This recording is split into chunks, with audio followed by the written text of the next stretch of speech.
Oh, look, we didn't give ourselves a hope from the start of the game. Basically we played probably the best, most professional side in the comp, and we just weren't quite capable at this stage. I think our ABs had 4 play-2 errors to start the contest, and then Cameron and those blokes, that's playing into their hands, isn't it? So we actually, middles competed really hard. I thought to come in at 12-0 down, I thought we'd done really well to stay in the contest. One of those tries come from a kick, so we'd actually defended our line quite well. And then they scored from a kick in the second half.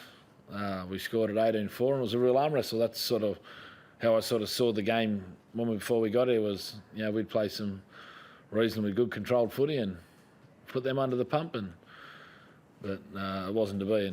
And so we saw a little glimpse of what I thought the game was going to be like for a 15-minute period. But the damage was done in the first half, and in the end it was just too easy for them. Do you feel like you've really had a chance to see your guys go against the Storm, considering you had all those errors today? Oh, well, that was the most disappointing thing, Obviously, give Storm credit for what they did to us, I thought some of our errors were not, as I said, probably, our ABs for the past 6 or 7 weeks have been outstanding, and today they had probably a day they'd all like not to have, and that put us under a lot of pressure. And as I said, I thought from a defensive point of view, we handled that pressure for a long period of time. But again, with where we're at the moment, when we did get under a lot of pressure and we were under a bit of fatigue, we had a lot of people in when we did get the ball to try and do things that we haven't been doing and tried to do other people's jobs, and not through being selfish or not wanting to do what's right, but it's not what quite suited us, and that sort of made us look worse and worse, So, but as I said, it's we played the best side, the most professional side, and we just clearly showed at this stage of our development we weren't quite ready for it. How do you think the guys will take this sort of loss today? I'd be hoping off what we've done the last 6 weeks. I'd be hoping they'd be looking at it as a good lesson, and seeing that there's some of elements of our defence in that which is holding up really strongly against a good footy side, for a period of time. But hopefully also see that certain things that we do well work for us and give us an opportunity. And today, when we didn't do that, we didn't sort of get to make as a good account of ourselves. And I would have thought Melbourne would have thought today's game would be a lot harder for them than what we made it. I would have thought they would have thought that that would have been a real contest until the latter part of the game. With how we've been playing. And as I said, so it's disappointing we didn't give ourselves our best shot, and whether our best shot was going to be good enough, I don't know. But they certainly full credit to them. They were very professional in that first sort of 30 minutes in particular, and that's where the damage was done. Was that kind of the message to the boys after the match then, Nathan? Yeah, pretty much. Yeah, we sort of spoke about it at half time.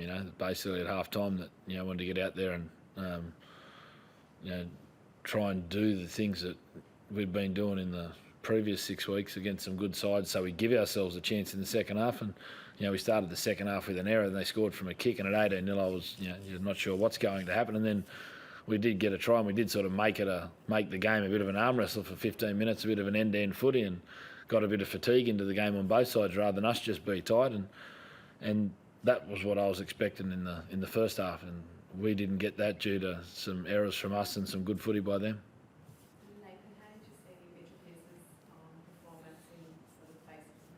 Oh, look, it's hard to play when you're turning the ball over like we did in the first half. I thought, we saw that little period in the second half when the game started to become some sort of a contest. His game was looking good. We started to flow, and he started to play reasonably well. But in the first half, it doesn't matter who your halfback is, and it just sort of goes to show as good as Piercy and Kalen have been playing for the Knights. Rugby league's a team sport. That's why 13 run out there.